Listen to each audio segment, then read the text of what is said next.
Tapi bro, ini otot rangka kok nggak pernah dilatih. Otot rangka nggak dilatih, maka yang terjadi pelemahan tulang. Tulangnya lemah, geraknya lebih sedikit. Ketika geraknya sedikit, lemaknya meningkat. Ketika lemaknya naik, lemak itu bukan akibat, lemak itu cost.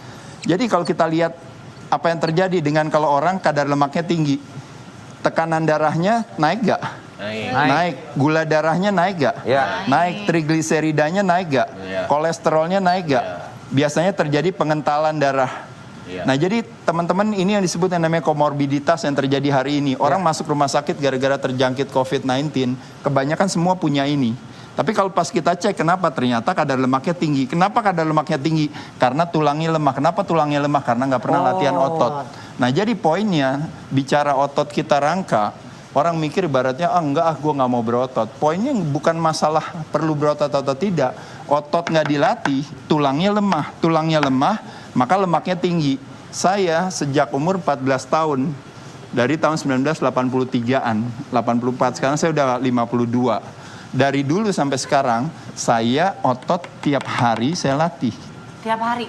Tiap hari saya latih, santai aja latihannya. Mau 5 menit, mau 10 menit, mau cuma pusap-pusap aja di wastafel, nggak ada masalah.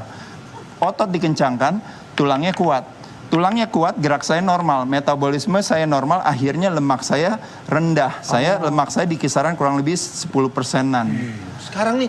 Ya, sekarang 10%. Kalau pas lagi persiapan tanding kan 5%. Tadi baru Nah, ngecek soalnya. poin saya, pertanyaannya adalah, apakah saya punya masalah dengan tekanan darah? Ya jadi nggak ada. Punya masalah dengan gula darah? Jadi nggak ada. Punya masalah dengan berbagai hal, yang ini akhirnya harus ketergantungan sama obat. Ada masalah gak saya? Saya nggak ada. Nah jadi poin saya adalah kenapa saya bisa terjadi penghambatan penuaan sehingga jadi bentuknya berbeda dengan orang 52 tahun yang lain, hanya karena saya menjaga si ototnya saya kencangkan, maka tulang saya jadi tetap kuat. Maka apa yang terjadi? Lemak saya jadi rendah. Kalau lemaknya rendah berarti organnya berarti tetap sehat, cairannya berarti seimbang. Makanya kenapa bentuknya saya dalam 20 tahun terakhir bentuknya sama, hanya gara-gara saya menjaga keseimbangan ini. Sedangkan orang lain